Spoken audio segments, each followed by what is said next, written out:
Hello, welcome to the Dutch Okies. Hey, Pankaj, how are you? Doing pretty good. How about yourself? I'm okay. It's yeah.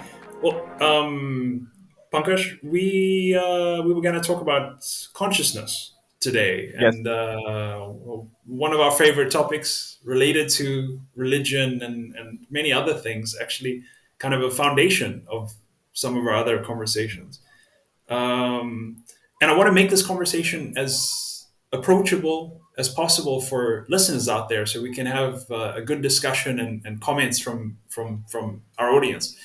But first, the what is consciousness? I think it's one of those commonly misused terms, and the simplest explanation we can give is from an author named Thomas Nagel, a philosopher, that said it is the experience of what it's like to be. Um, and he gave several thought experiments around, what is it like to be a bat, for example. And some examples we're going to give later on will illustrate this a bit. And of course, consciousness is not it's not fully agreed on what exactly comprises consciousness, whether it's only physical and processes in the brain, or whether there's something else that is underlying the feeling of consciousness. So maybe you can give us the example of Mary, and that'll help people understand what exactly we're talking about here. Yeah, definitely. And like you said, uh, consciousness is a feeling of what it's like to be something, And there are like different definitions of consciousness. Actually, if you go to like Merriam-Webster or Oxford, they will have just the awareness of our emotions, thoughts, and feeling. But this Thomas Nagel, like you said, wrote this paper in 1970s. What is it like to be a bat? So he defines consciousness there as the feeling of this experience of being something. So, for example, my consciousness is I'm conscious because it is something to be me, and it is something to be you. It is something to be a dog. Presumably it is not something to be a rock. That there is no feeling of experience there, at least as far as we can tell. So rock is not conscious. So And the it's sort of an underlying feeling as well, right? Because you could feel angry, you could have emotions that deviate us, but it's more sort of a baseline, like who am I, right? That there's somebody inside me. Yeah, so that is the experiencer, you know but there are also experiences, you know so anything that has any experience, you know um, that thing is said to be conscious, you know and there are like debates about it, about what exactly explains it. So there is like it is divided basically in three great camps. One is like materialistic or physicalist camp, that argue that the consciousness is just purely a result of our brain, all the physical processes in the brain that give rise to consciousness. Um, then you also have this dualist camps that argue and that consciousness is simply a soul inhabiting our body. So you have this physical body, and then on top of that, you have this spirit or soul, you know. Uh, that gives rise to consciousness. But that is actually a classic definition of dualism. There are some philosophers like David Chalmers, they believe in something called property dualism, which is they don't actually believe in soul, but they see consciousness as just another property of a fundamental property of matter. So matter has their own property. For example, an electron has a mass and charge, but it may also have consciousness as an additional property. So it's called property dualism. So anyway, so this is the dualist camp.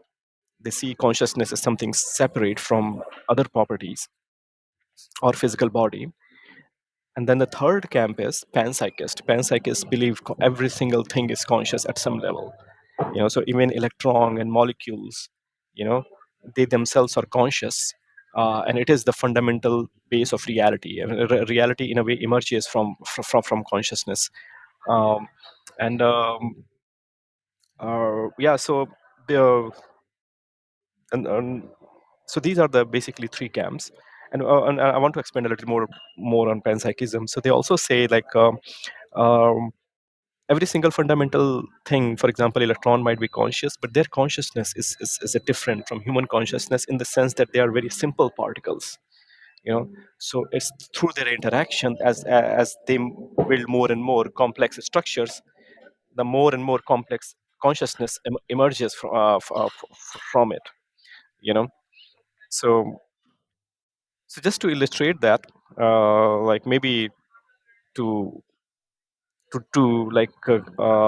make these things less experience, like less abstract, I would like to give you example of Mary. It's called the knowledge argument. The name of the argument is the knowledge argument. But so this is how the thought experiment about Mary goes. Just imagine a neuroscientist called Mary. She knows everything there is to know about how brain works, all the physical properties of the brain, all the different components of the brain at the smallest possible level. She knows everything that can be known about brain. But there is a twist to it. Mary was born and raised in a room, in a black and white room. So all she knows is this. The only color perception in her life she had was black and white. She had never been outside that room. You know, but because she knows everything there is to know about color and sound, she knows how it is processed. It gets processed in the brain. She has a deep understanding about these processes. uh, you know so but the question is, even though she knows all the objective facts about brain, does she know what is it like to look at an apple, you know or at a ball or the color red? She has never seen them. you know so the argument goes that Mary knows about everything that is there to know about what happens when, for example, light hits our when you look at something, how the way you are able to see that thing is because the light hits your eyes. Then eventually gets converted into electrical signals by photoreceptors. you know and then those electrical signals propagate through optic nerve and then get processed in visual cortex. That's how you are able to see the things that you see, and the things that you look at. So Mary knows all that, but still, the argument is that the moment Mary steps out of the room for the first time in her life, and if she sees a red ball outside of the room, and for the first time in her life, she will know what it is like to experience red. Mhm. She will have the experience of redness that she has not known before. So then the argument says that experience cannot be reduced to this objective facts and physical processes, and these physical processes and objective facts cannot explain experience, because because this non-physical experience that she had of redness, you know uh, she was not able to deduce that or arrive at that just by knowing all the objective facts about the brain. you Yeah, know she had to live through it. Yeah. yes. Yeah. Okay. Yeah. So I think that really helps. That should help people understand what we're talking about when we say consciousness. That Mary knows everything more than the average person would ever know about the color red. How it's Yeah. comprised, and like you said, it's transmitted and everything. But without experience, Yes. there's something greatly lacking in her experience of the color. It's not there. It's just something completely a gap. Yeah. So yeah, that's so yeah, Pankaj, that the story of Mary really, I think, helps exemplify, what we mean by an experience of the color, an experience in general. But where does consciousness come from? Is there a material basis for consciousness? Can we pinpoint it somehow? What do you know about that? So yeah, I mean, this scientist, the materialistic scientist, it's very important to draw that distinction, because there are also neuroscientists um, that don't hold the position that and that consciousness can be explained by brain. But there are like neuroscientists and philosophers of mind who do believe that consciousness emerges into the brain. For example, Anil Sait um, and Daniel Dennett, Patricia Churchland. The actually Patricia Churchland even denies there is consciousness. Anyways, but Daniel Dennett, he has argued that this all consciousness can be explained by physical processes in the brain. You know, But can you tell me, what does it mean to deny consciousness exists? I mean, what does that even mean? Because we know that it's like an experience of being. So what exactly is she denying?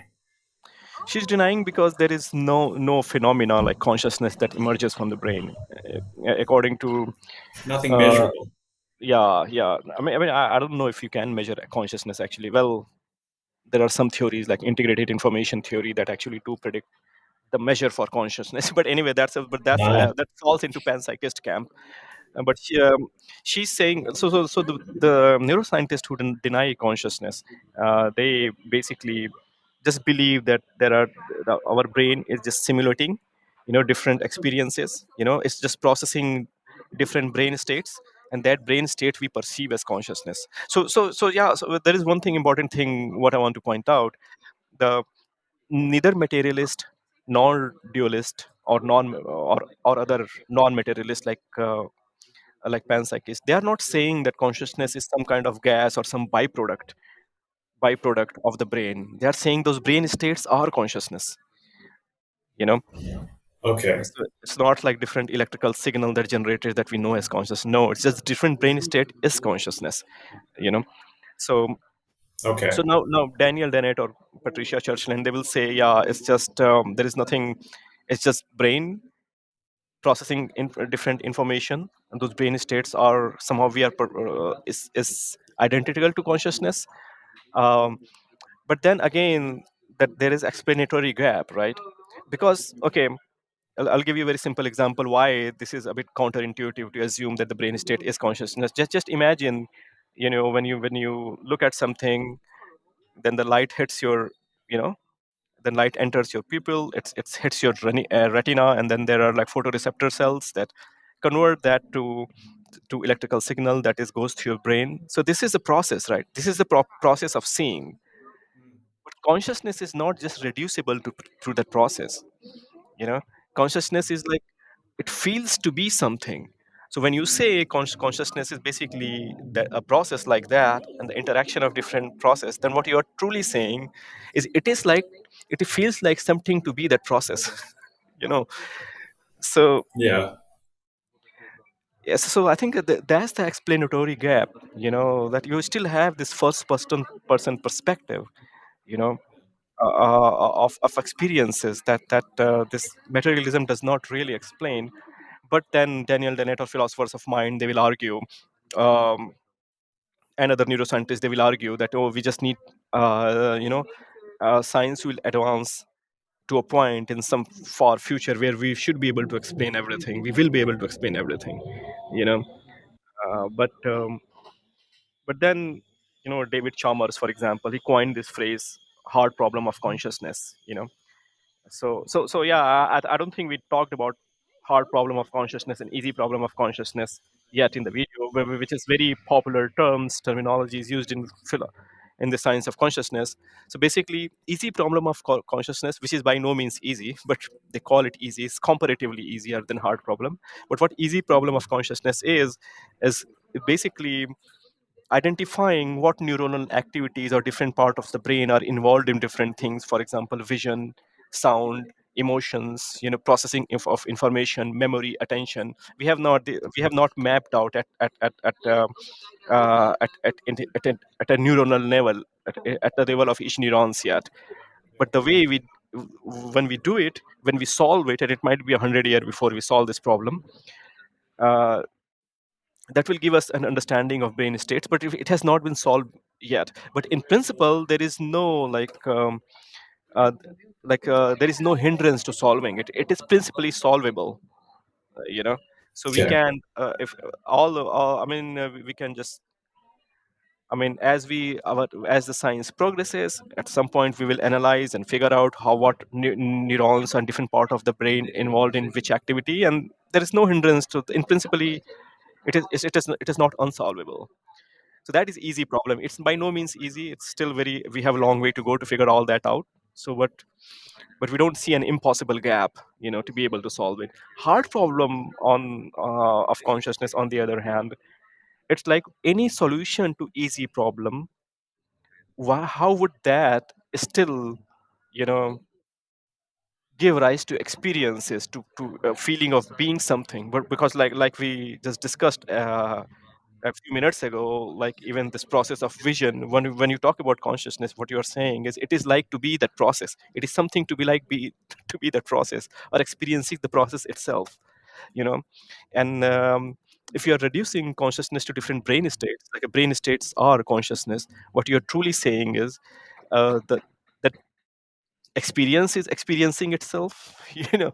So if you can use that word experience for the brain, you know like if you say brain is conscious experience, the state of the brain is identical to it, then what you're truly saying is that somehow the experience is experiencing itself, which is, yeah, it's a bit contradictory to me.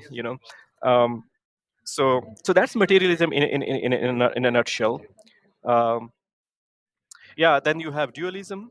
In the dualism, in which like body is separate from soul, and that the soul is what you experience, is the experiencer, which is experiencing everything in the body. That's how what Christianity, Islam, and a lot of religions believe in. Some parts of Hinduism also believe that Hinduism, there is a part of Hinduism that is also materialistic. There is also a panpsychist. So it's very hard to pin Hinduism down on any of these things. But like basically, when you have the separation between like soul and the body, then you have dualism. The problem with dualism is that there is no evidence for it, right? Because we have made so much advances in neuroscience, but and we can see like individual parts of the brain. We can explain a lot of this processing and phenomena occurring in the brain, but we have not seen any interaction of soul with the brain. you know Mhm. Mhm. so no. Yeah, go ahead. Well, it reminds me of every once in a while when I was growing up, there used to be like a tabloid article about somebody coming back from the dead and explaining about the white light that they went towards and experiences they had. So there's always a fascination with this concept of dualism, that your soul can really separate from the body, experience something, and you can Yep. come back and tell people about it. So it's an intriguing idea. Yeah, yeah, yeah. It's fascinating. It's just, I mean, we have looked at the brain through a microscope, and still there has not been anything that we have observed for which we can attribute, you know, some soul or some non-physical phenomena as as the cause of that effect, or the Yeah, causal mechanism. We have never yeah, seen that, yeah. and Well, even if it is possible in principle, then the thing is, how would you even facilitate interaction between a non-material soul to a material body? You know, yeah, yeah. you still have that problem. Yeah, it's the ghost in the shell. Exactly. Speculate with me for a second. Why are religions, especially monotheisms, mostly dualistic in how they see the body and soul? I mean, two things come to mind. One is our bodies degrade over time, Yeah, and that's a disconcerting feeling, knowing that you're going to die. And it's a way of bringing some stability, that, oh, but I have a soul and my soul is eternal and it'll never fade. And then, of course, there's the concept of heaven in a lot of these religions too. So you can, from there, say that, my soul will return to my creator and will be with him in heaven forever. yeah. Where do you think, can you see any other way that religion uses this concept of dualism, or where it might have come into the story of religion? I mean, there are two things here, right? One thing is this claim that our soul will never be destroyed, and we are go to, we will never truly die. Our bodies might die because our soul will still be intact, and it will go to heaven or hell, wherever it goes, but it will still continue. We will continue to exist. Our essence will continue to exist in some sense. That is religion. Of course, hey, it is uh, the the fear of death, like you said, that's probably responsible for the promulgation of this idea, or there is an inherent attraction to it for among mortal humans to this idea that we might be able to survive somehow. But it's one, but that's not that's not the cause of it. That might explain its possible for its popularity among humans, but that's not the reason for the existence of this idea of soul, because there are a lot of philosophers that don't believe in and any hell, or and or heaven, or who had like no problem with dying. They still believed in soul, and the reason is because of the separation between mental and physical, because mental properties like feelings and thoughts and love, you know they seem to be fundamentally different from the physical properties like size, shape, color. Yeah. So, and they did not see any means to reconcile it, you know so so there are like, you have this physical properties, and then you have this mental properties, and how do you account for that? So that's why they envision a different mental entity like soul to explain the mental properties of the universe, you know Right. so that's Okay. why basically dualism was adopted by philosophers. um, and yeah, Christianity, Islam, I think, and monotheism and many other religions believe that. But Hinduism also, Dwat, especially Dwat part of Hinduism, also believes that. But there is something called Advaita, and there's some philosophical schools in Hinduism that also believe in Panpsychism, and Panpsychism is a third option. So you have, like we discussed earlier, you have materialist explanation, then you have dualism, you also have Panpsychism, that actually doesn't draw distinction between physical and mental. They claim is the mental is the source of everything. So they are Yeah. essentially the same. And and and it's very interesting, man. Like, let's discuss panpsychism a little bit. It sounds like woo woo or nonsense. And first, okay, what do you mean electrons are conscious? Are you crazy? you know but it's very interesting. It's history, actually. you know so Arthur Eddington and Barton Russell. Arthur Eddington, for the listeners who don't know, he was a British physicist. He was probably the second person to understand general theory of relativity when Einstein came, and he was the biggest proponent of it and popularizer of it back in 1920s, at late 1910s. And he was the first person to take and lead an expedition to verify general theory of relativity. So he's a great physicist, made like a big contribution to physics. And Barton Russell, like, he's a big philosopher, scientist, like mathematician, one of the greatest of last century. They noticed something. They said whatever physics does, you know it explains things in terms of their effect, but it doesn't truly explain what are they intrinsically. So, just to give you an example, what is matter? What is an electron? So Eddington and Barton Russell argue, physics says what is an electron. They will say, oh, electron has a mass of this and charge of this, you know but they will never explain what is it truly, what is mass truly, what is mass. you know so then, if you ask physicists what is mass, they say, "Oh, mass is something that resists acceleration, you know, or mass is something that curves space." But they never truly tell. They will never be able to truly tell you what is it intrinsically, I see. They can describe the properties of it, or in terms but of its effects. what's its essence? It's a non-starter for physicists, right? Okay. Exactly. So, for example, they will say, "Oh, mass is something that curves space." I say, "Really? What do you mean by curves space? And how? Mhm. And what is a space anyway?" They'll say, "Oh, Yeah. space is something that is curved by mass." So they're defining one thing in terms of the other thing, and then they are defining the other thing in terms of this thing. So it's just they don't know, like they don't know what are things intrinsically. But there is one thing in the universe we know for sure, what is intrinsic nature. You know, what is the most intrinsic nature of our brain? Consciousness, Consciousness, right? I exactly. This is mean, the only thing that we know.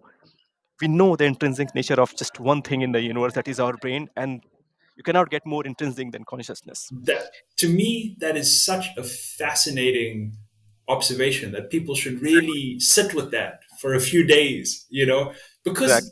I mean, all of our science, all of our physical observations about the world, anything we share with each other is all filtered through consciousness, right?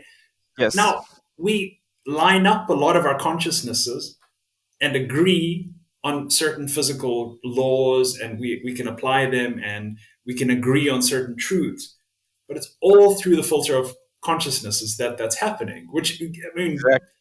gives some support to panpsychism, right? If there is an underlying sort of consciousness, that may be why we agree on all these things. But Yes.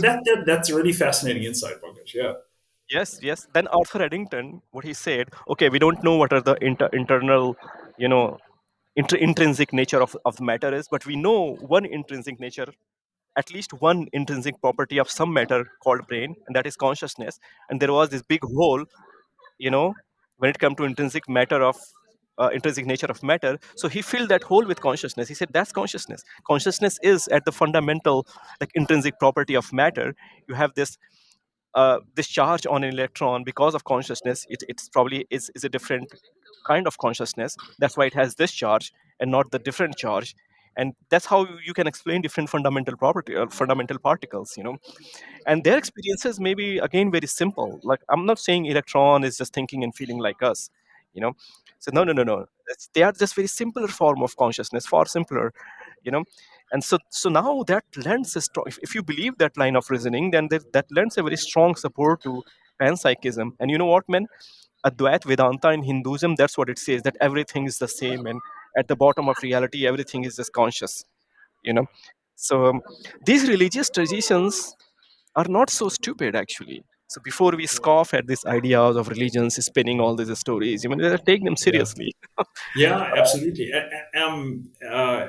And you see this in the old Greek attempts at explaining our world, right? The world is all fire, or all, we're trying to find the most basic elements that comprise this universe, and not just things they could touch, but actually like a more foundational substance, an essence of the world. It's interesting to me to think that we tell ourselves we have science, and that Yes, it's just a block, right? That science explains things in a certain way, but we have a particular flavor of science that yes, is very good at some things, at explaining universal laws and forces and all these things, but it ignores certain things. It completely ignores consciousness. What is the essence of things? And it's interesting to think like that, to actually step out of our yes. modern way of thinking and say, well, yeah, we have a flavor of science. It's very good at some things. It ignores other things entirely. And it's not, yeah, it's not in scope really for science today.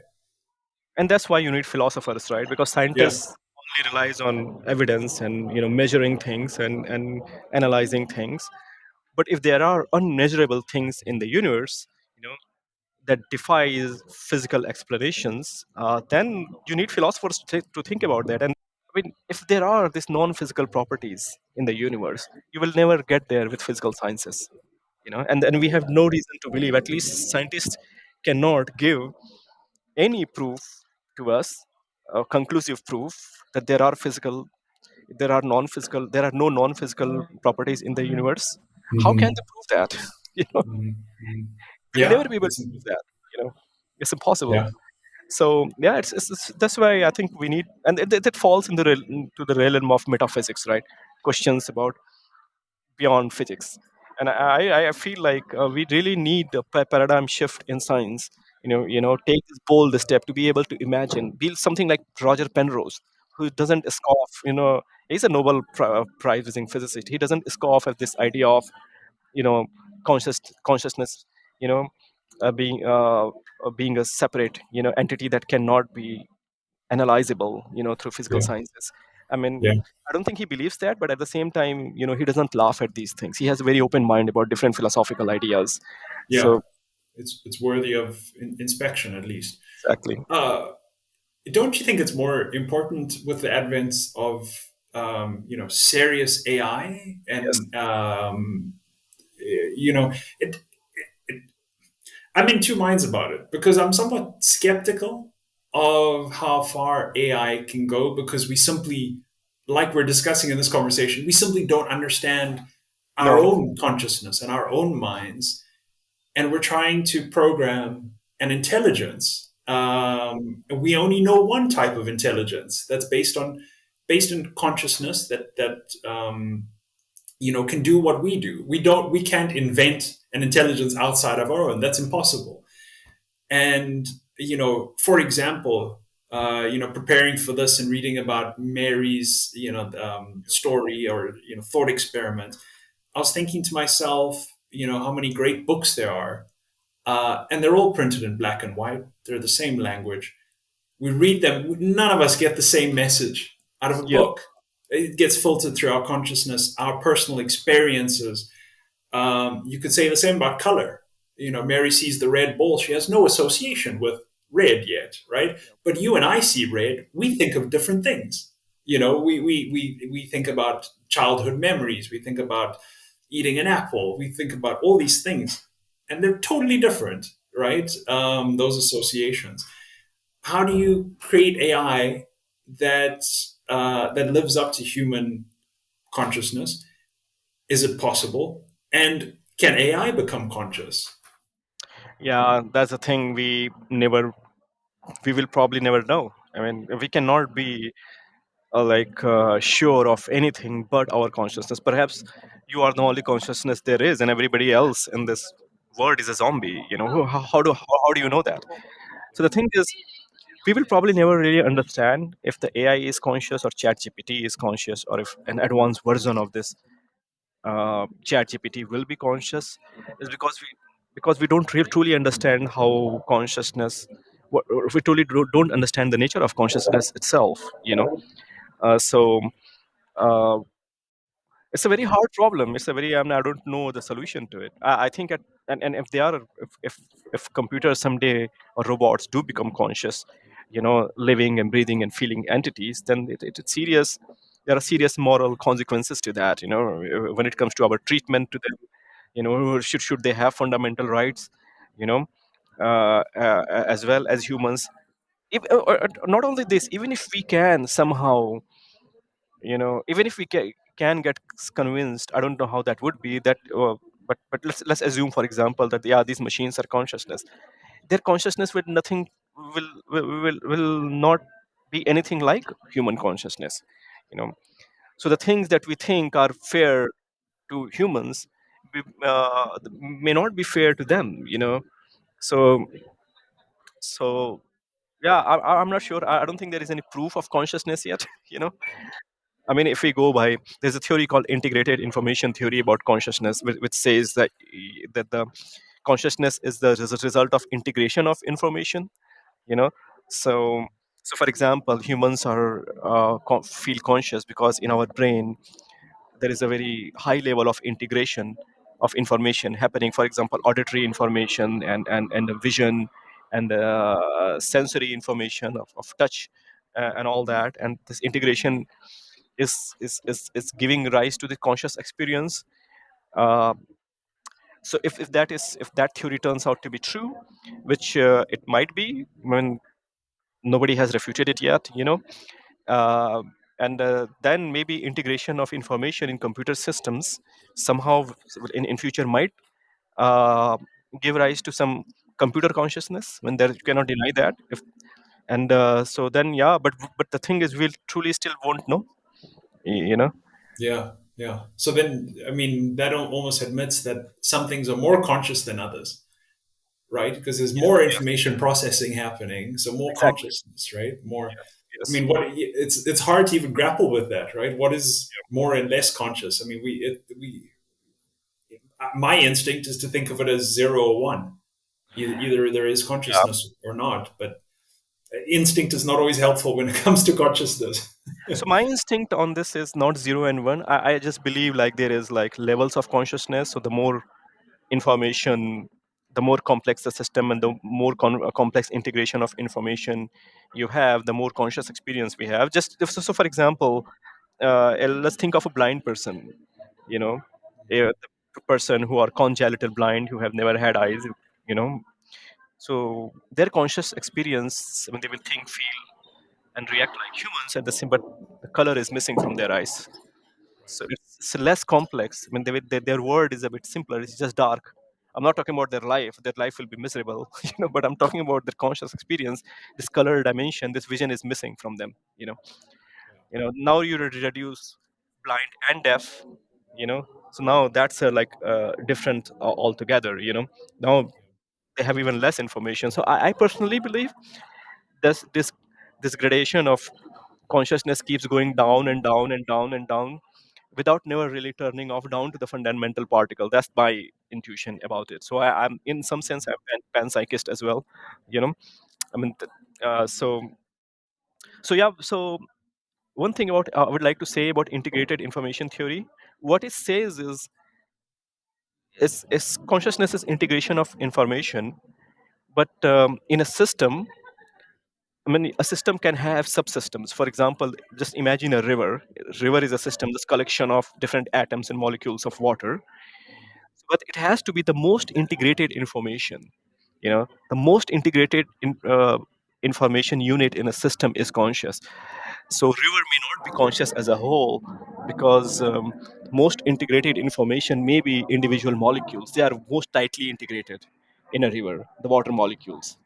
you know uh, so at the same time, if we have current computers, we don't know what the if the processor or the computer systems that we have, they are the most integrated information of individual component of a computer system, for example processor or ram. But if they get there, if some equipment out of them emerges by future advancement of technology that becomes the most integrated information, that thing will become conscious. Yeah. So in our body, our brain is the most tightly integrated information systems. So that's how that's consciousness is emerging from there. But it does not mean the less part of the brain or less part of that machine are not conscious. Uh, so so but but uh, less part of the machine might be conscious, at in the terms of panpsychism. I mean, like every single atoms are individually conscious, but collectively computer system, they may not be a unified conscious entity.